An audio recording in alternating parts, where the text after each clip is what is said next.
What's up, Rubidoux Youth? I'm Pastor Kyle again, and I'm here to remind you that whatever you do, don't go back to normal. One way you can do that is by remembering that you're here for more. Another way you can do that is by recognizing that God is with you. But today, one way you can do that, and this week, one way you can do that is by remembering that you're not alone. Our verse comes from Romans 11, verses 3 and 4. And it says this: Lord, they have killed your prophets and torn down your altars.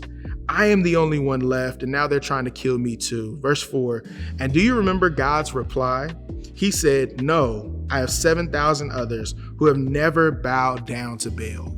One of the things that life has a way of doing is life has a way of burdening you to the point where you feel like you are the only person in your situation. Life has a way of just putting you through trials and tribulations that will cause you to think that you are the only person in the world dealing with that thing. Have you ever thought that? Have you ever been in a situation where you feel like, man, I am the only person here that has to deal with this? And the reason you feel that way is because you can't see anybody else struggling like you are.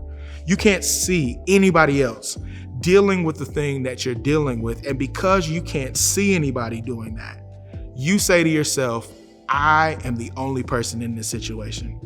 In our text, Paul is reflecting on Elijah and how Elijah was in a situation where he couldn't see anybody else's struggle. The only thing he could see is that he is on the run from Jezebel and Ahab.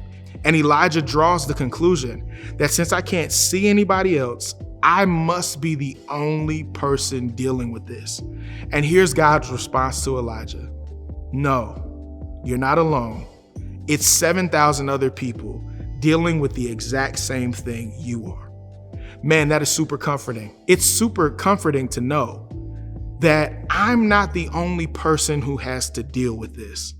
It's super comforting to know that there are other people who get it, other people who understand, other people who are in the same predicament I am. And the way that God comforts Elijah when he's in his moment where he feels like he's all alone is simply reminding him, you're not by yourself. Other people have that struggle. Other people are fighting that fight. Other people are in this thing with you. And when you realize that you're not alone, it gives you the courage to fight another day. So I just want to encourage you today that no matter what life makes you feel like, you're not alone. Other people are in that thing with you. There are people that understand. There are people that know. There are people that have your exact same experience. So let us know in the comments, what are some things that you've dealt with in the past where you thought you were all by yourself? How did you handle it? What are some ways that someone can recognize that they are not alone when they feel like they're alone? Drop down in the comments, let us know. Like, subscribe for more content.